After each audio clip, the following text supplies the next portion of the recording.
You want to stand up for yourself. You have to have your goals and your vision well laid out and well defined, and then you have to have a strategy that is matched to those goals, so that you know what you want, so that you know when you're not getting it. Otherwise, you're left with a vague sense of dissatisfaction and resentment, and that's a very, very difficult thing to articulate. And if you can't articulate it, then you can't negotiate. If you know what you want and you know why, then you can make a case for yourself. Okay, so let's assume now that you've laid out a vision and a counter vision, which the Future Authoring Program also helps you do, so you know what kind of hell you want to avoid that you might drift into if you were too agreeable for the rest of your life. That would be a hell that consisted mostly of people taking advantage of you all the time and you feeling resentful and bitter about it. Not something I would recommend. See, I think that women are agreeable because it helps them deal with infants, but it's not a great temperamental strategy for dealing with complex organizations in the adult world. So I think it's a price that women pay for also being adapted to have plenty of patience for very young children. And then you have to overcome that to some degree to put yourself forward properly in more complex hierarchies of accomplishment. So I would say once you have your vision established, your vision for the future, and your counter vision, so you're afraid of what will happen if you don't stand up for yourself, then you need to consult your resentment. Because if you're resentful about something, as far as I can tell, there's generally only two reasons. One is you should grow the hell up and quit whining. So you got to find out first if you're just feeling sorry for yourself, and you can think that through, make a pro and con case, and you can talk to somebody that you care about that. I'm not assuming that that's the reason, but that's one potential reason. If you're not merely feeling sorry for yourself, then you probably have something to say and something that you need. And you need to figure out what that is, and then you have to develop a strategy to put that forward.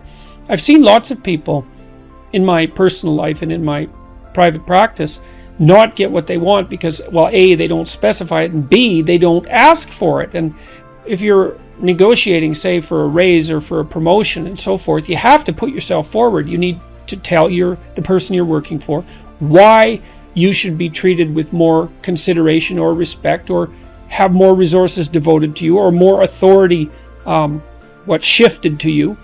And you have to make a case for that, a compelling case, so that they have a reason to attend to you. And they're not going to notice, because most managerial types are so overloaded with work that they never notice when anything's going right. They just notice the things that are going wrong. So you need to make a plan. You have to have a strategy that goes along with that plan. You have to have articulated arguments for why a certain form of treatment is appropriate to you. And then you have to have the courage to put that forward. And I guess you have to remember that you owe yourself as much as you owe other people. You have to take care of yourself like you take care of other people. And that's a moral duty. And if you practice that, you can do it. And a lot of that's also associated with telling the truth. You know, you don't have a better friend than the truth, even though it can be very harsh in the short term. And so if you're unhappy at work because you're being taken advantage of, then you have to strategize yourself out of that. You have to learn to negotiate.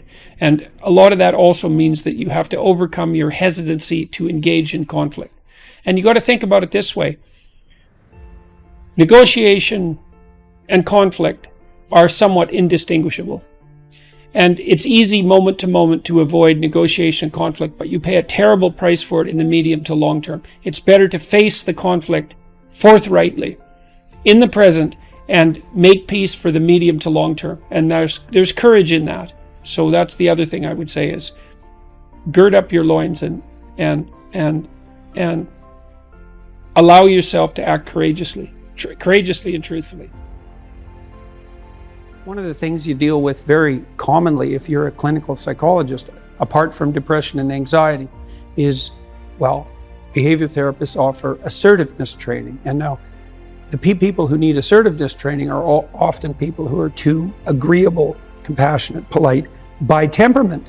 Now, the problem with that is that they let people walk all over them because they don't stand up enough for themselves. And the consequence of that is they get resentful. And then they get bitter, and then they get conniving, and then they'll mob.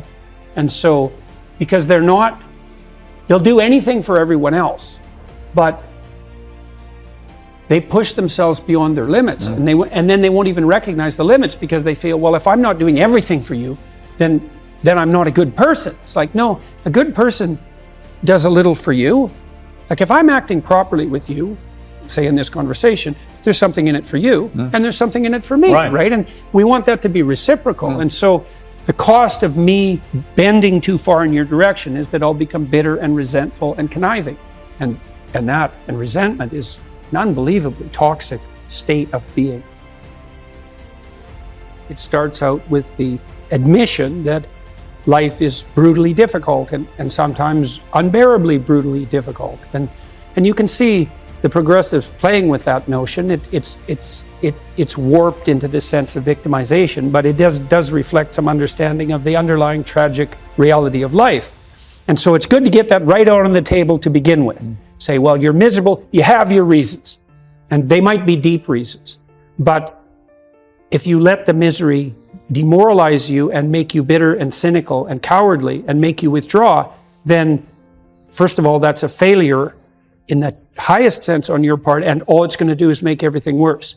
And then you might think, well, what do you have to respond to that? How do you respond to that catastrophe and challenge? And the answer is, and this is what Rocky is telling his son in no uncertain terms, is like, terrible as things are, there's a lot more to you than you can possibly imagine. And that if you face those things forthrightly and with some faith and courage, then you can have the adventure of your life and prevail even over catastrophe.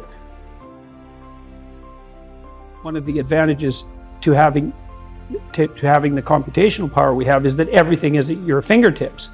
And the disadvantage is that everything's in your face. And by everything, it might be 40 million pornographic images. Like that's a lot.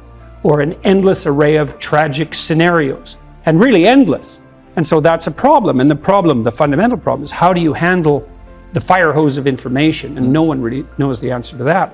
But we should also point out that it's no wonder that young people are demoralized and anxious, because we're doing everything we can to demoralize them and make them anxious. So on the masculine front, we tell young boys that, well, the world's a terrible patriarchal tyranny, and all of that patriarchal tyranny, which is the whole explanation for history, has done nothing but oppress and exploit people and destroy the planet. And so that any manifestation of that masculine impulse on your part is equivalent to the world-destroying force.